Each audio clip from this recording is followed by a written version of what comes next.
After a long layoff, we're back with another episode of Sox Talk with Will Middlebrooks, as always, joined by the 2013 Red Sox World Series champion, who, by the way, when we weren't together, I found out was a Dallas Cowboys fan. Not sure how I feel about that. I'm Listen, Greg. man, listen, this is a baseball podcast. You don't need to beat me down and kick me while I'm down. All right. Week one, I was very happy with how they played against the Browns.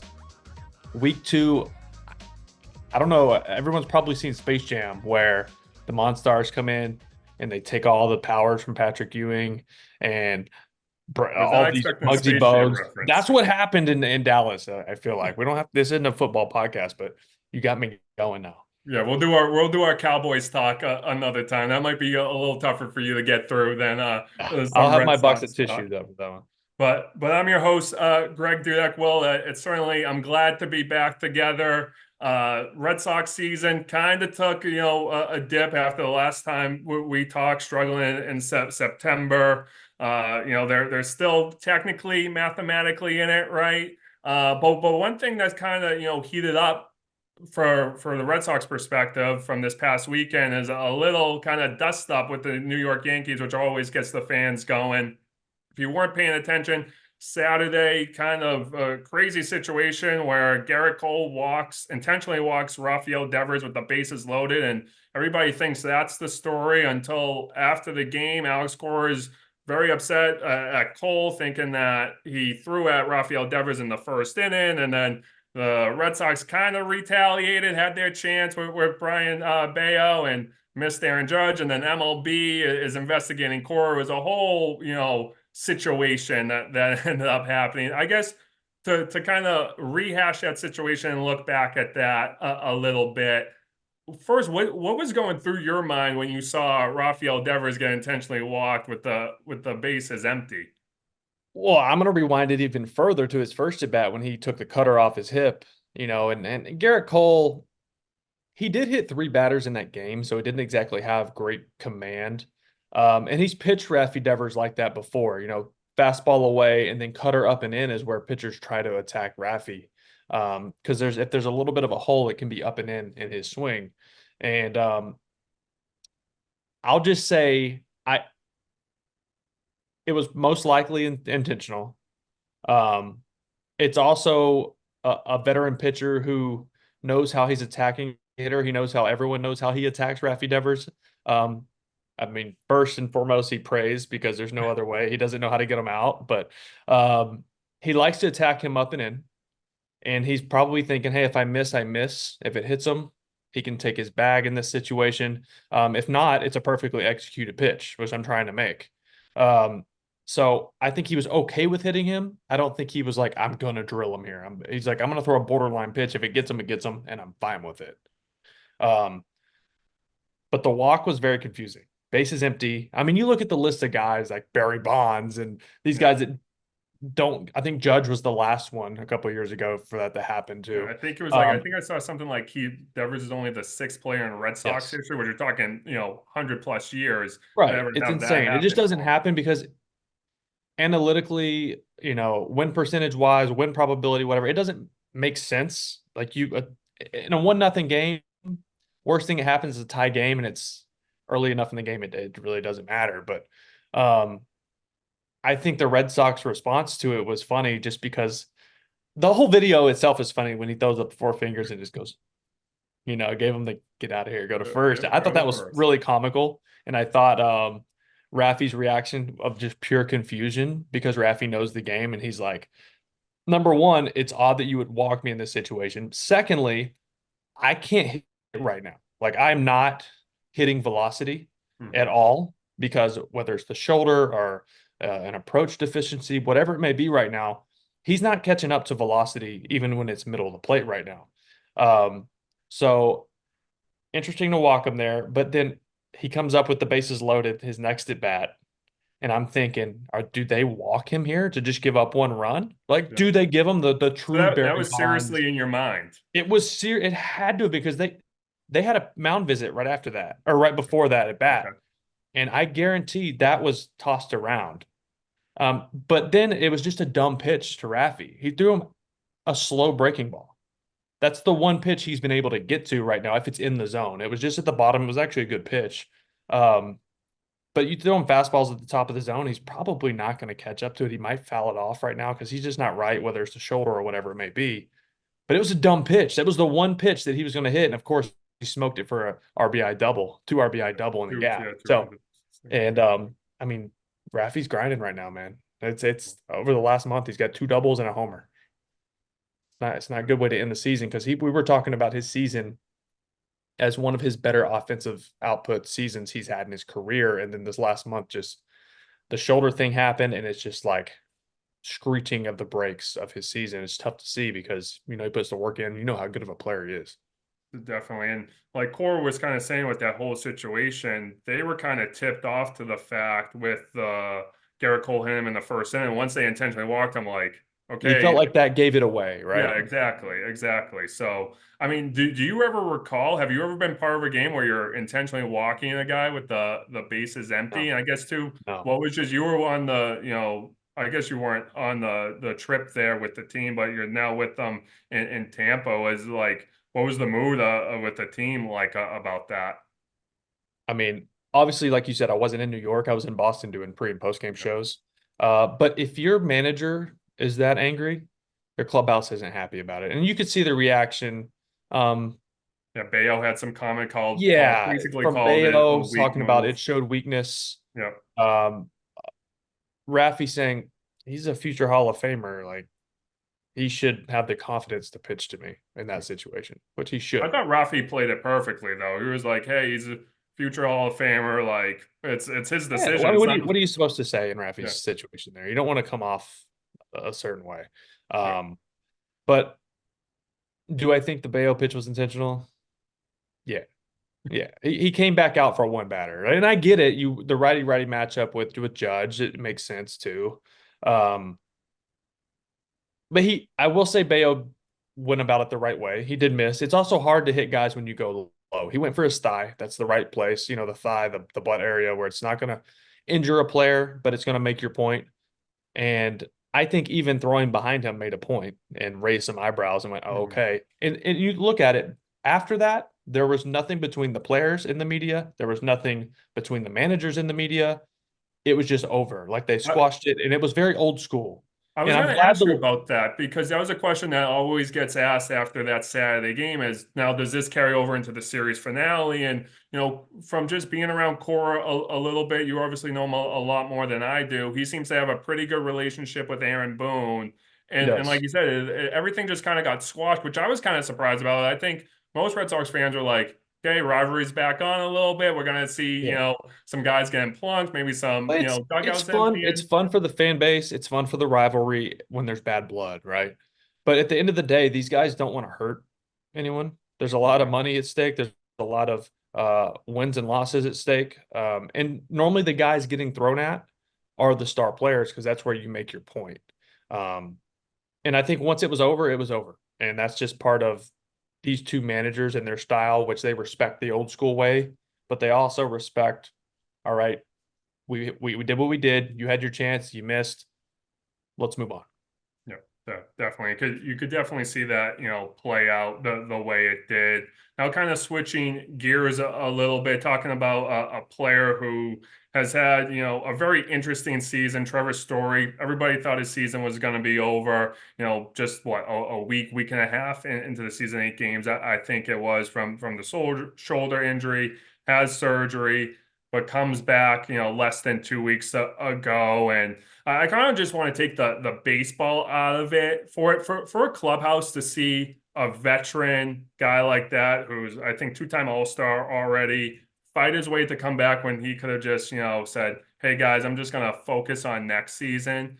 I mean, for someone like you who had your share of injuries in your major league career. I mean, what does that signal? What does that say about Trevor and how was just kind of the clubhouse reaction to that? Yeah, so Trevor holds a very important piece as far as leadership goes in this clubhouse. So I think him practicing what he preaches of putting in the work and some every day to get better. And in his case, that was in his rehab. And I just think, he's taken guys like Jarren Duran under his wing. He's taken Cedar Rafael, like all Abreu. There's so many young guys on this team that needed guidance and still need guidance. And you're seeing a guy in Jarren Duran really blossom, not only as a baseball player, there's been a lot of growth as a human being. Obviously he had his mistake he made this year. I'm not even going to say probably, he learned a lot over the last month from that situation, which was unfortunate, but sometimes that's where the most growth happens. And it's for the better at this point. But a lot of that and his mindset has come from Trevor Story, and he'll tell you that. And I've known Trevor since he was 19. When he first got drafted by the Colorado Rockies, we spent the off seasons in North Dallas working out together. Okay. And it was a fun group. It was me, it was him, it was my best man and my wedding guy named Carson Blair, who was in the Red Sox organization, got to the big leagues with Oakland a little bit.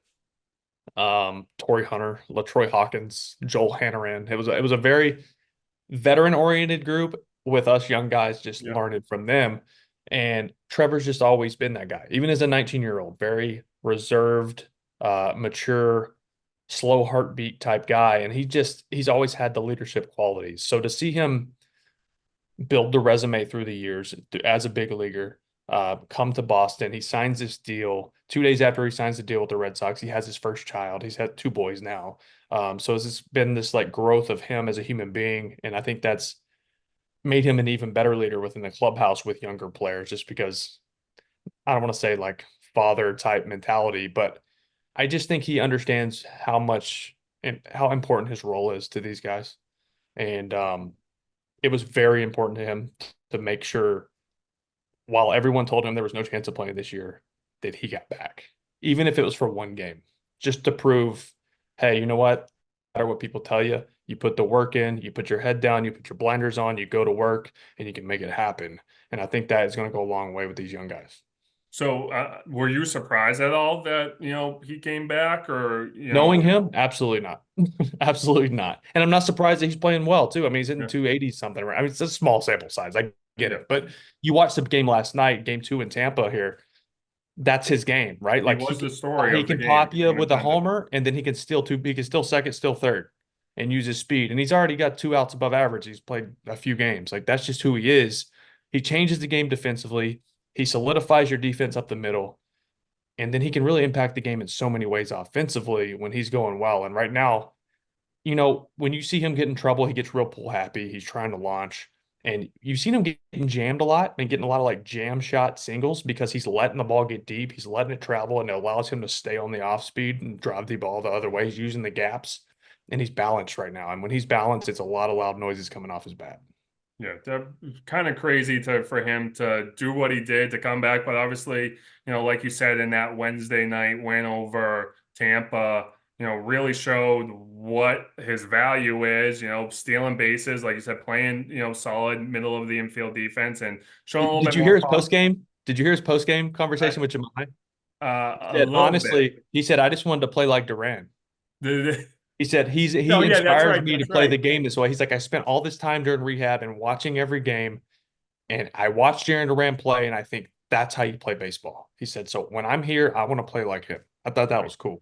Yeah, he gave Jemai all the good quotes and all the reporters that I was looking in on. He gave us all the typical like, "Hey, I'm just happy we won" quotes. So tell him to Yeah. change it. Tell him to give us the good quotes, next time, and give Jemai, maybe a little less stuff. But it's really cool. Like for him to fight, I think that's important for the Red Sox, even though their season, especially the second half, hasn't gone the Oh, way many thought. Right, and you you see just a want to end on a positive note, yeah, man. Like playoff chances are looking at 2% or less right now. yeah, You you want to finish strong. You want to have above a 500 record, because I talked to Trevor about this yesterday a little bit pregame. The young core is here. So what ownership has been looking for the last couple of years, and for whatever reason they didn't add because they didn't believe in the core they didn't think they were ready yet. And I think we've seen a big jump in, obviously Jarren Duran is at the top of that list, is an 8.5 WAR season, which is unbelievable. Wilyer Abreu is a dude. Cedar Rafaela had a very good season. He's seen a lot of regression here over the yeah. last couple weeks, as far as chase rate and not taking walks and strikeout rate over 40%. because we saw him really hone in his approach there for a while. He wasn't chasing up, he wasn't chasing off, and he was getting a lot of hard contact because he was swinging at the right pitches, making good swing decisions, and he's gotten away from that. And I think that's part of a kid who hasn't played this much baseball Yeah. ever in a season. You know, he's coming up on 150 games. I mean, he has played just about every day for this team. We talk about Jarren Duran and him only missing 2 games. We talk about Rafi Devers only missing a handful of games. But Cedar Rafael has played just as many games as those guys. Yeah. As a kid had just turned 24 yesterday. And playing So all over the there's place a too, there's a not just one reason spot. the best of the best players that are able to play 150, 155 plus and continue to post through September are special because it's exhausting. Your body is crushed. That's why Tanner Houck, I mean, he surpassed his inning totals by a lot. Yeah, And I he's think this like last couple almost starts, 70 innings. yeah, in this last couple starts that he missed because of the arm fatigue, he got the rest. He didn't throw for 2 weeks, and then he went out and dealt. It was 60 pitches yesterday, but the velocity was back. I mean, these guys they're young and they're tired, and they're setting a foundation for their career going forward as far as workload goes, both offensively and defensively. So, back to the original point, I think this team is ready to build around. And I know Definitely. we'll talk about this at the end of the season, but just to tap into a touch, Giolito's coming back, right? We still have him. I think he'll be a number 2. I think if Cutter Crawford is at the back end of your rotation at number 5, you're in a good spot. He had a great year. He had a Yeah, really good year. 30 For like a starts. Good. like a 4 or 5 starter, he had a very Yeah. good year. He's at 30 plus starts. Yeah. Tanner Houck's next start will be 30 starts. Brian Bayo consistently got better as the season went on and is making strides to be the guy they think he can be. The stuff is there. It's just all location dependent for him. Um, and then you got to go out and get a top end guy. No, and I think it's time that it's easy for me to spend other people's money. I get that. Same Um, here. but you go get you have guys to trade, number one. You have this surplus of highly touted prospects that you can't use all of them Yeah. because of the guys that have already proven themselves in the big leagues. You have guys here in the big leagues that you could move.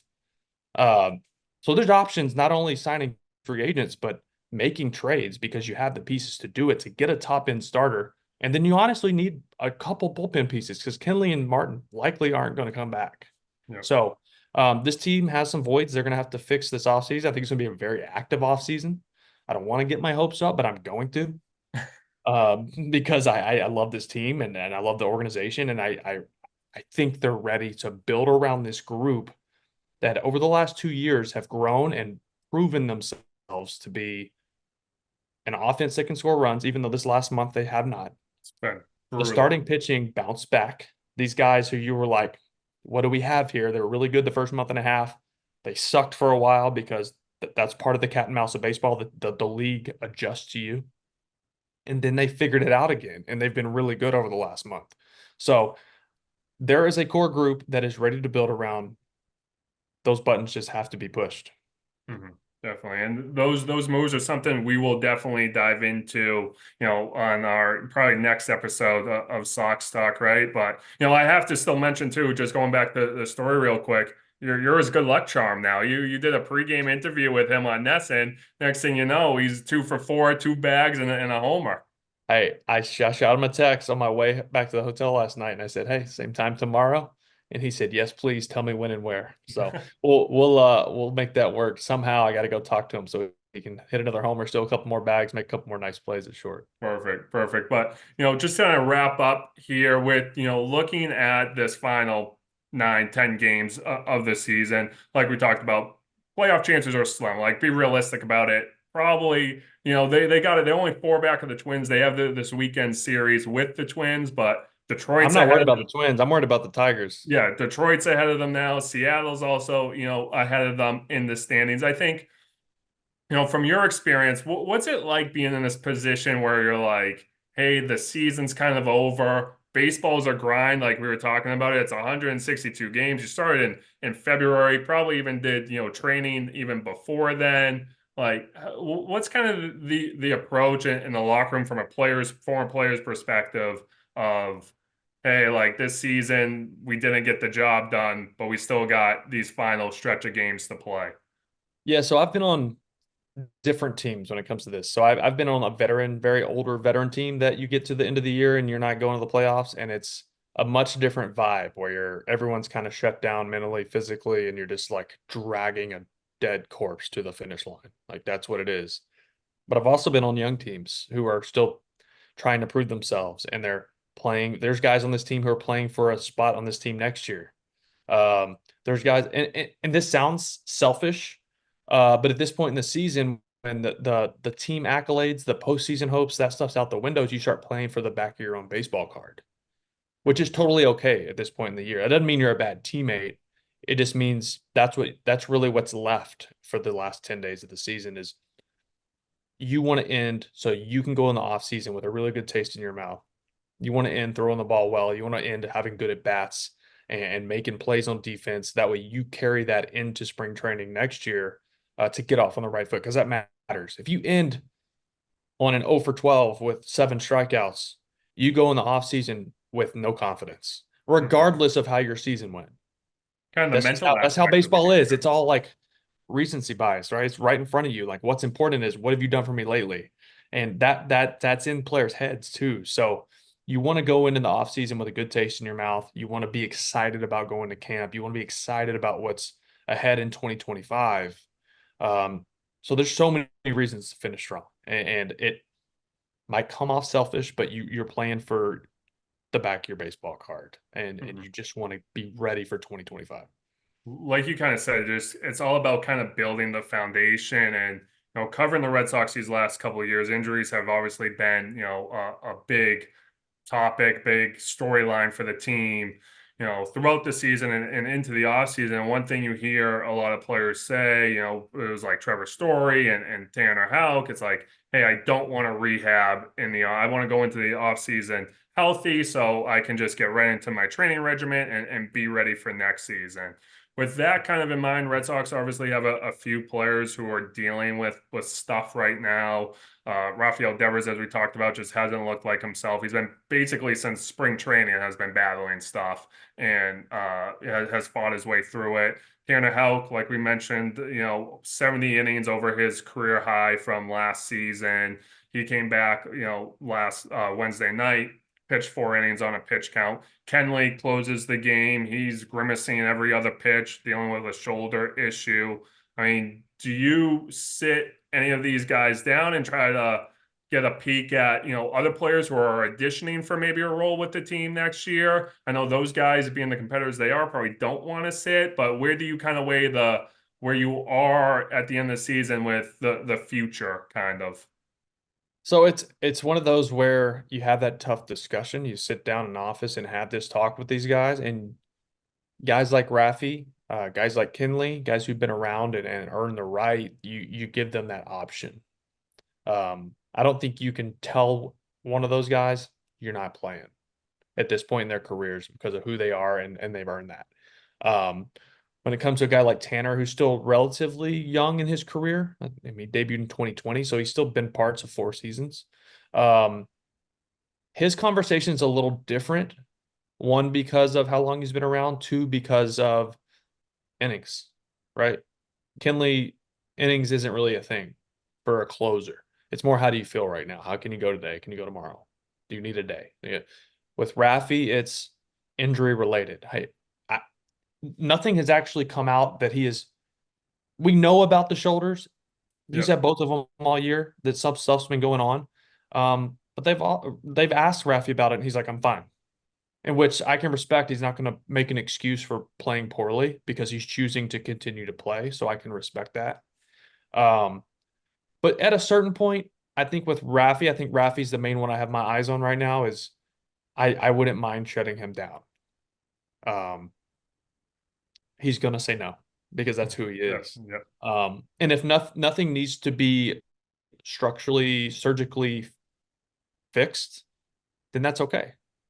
I think he also wants to get to 30 home runs. He needs 2 more. I think that's a big milestone and a goal for him to have another 30 home run season. So I think that's part of kind of what I was saying about the back of your baseball card. And you have these individual goals and things that you set in front of yourself for the season, and that's the competitor in these guys. And at this point, even when they're probably likely not going the postseason, they want to reach these personal goals. And this is a clubhouse also full of good teammates, and these are guys who want to be out there with their boys and they want to finish with what they started, because that matters too. So if there's anyone I'd be willing to shut down, long story long, I think it would be Devers. Well, like you said, he's probably try to do his best to make sure he's in that lineup every day. You know, just a little bit over a week left in the season, but that's going to do it for another episode of Sox Talk with Will Middlebrooks. You guys can catch us on YouTube or on NESN.com. I'll also be writing up some stories from Will's great insight as well. We're hopefully not as long as a layoff this next time. Once the season ends, Will and I will get back on this and kind of do a breakdown of the entire season and a look ahead, because as we can already tell, Will has some thoughts on what they should do this offseason. Will, really appreciate the time as always, and hopefully Trevor continues to mash it with you being Absolutely. his good luck charm. Thanks, Greg. Appreciate it, man. PNC Bank, rooted in communities big and small.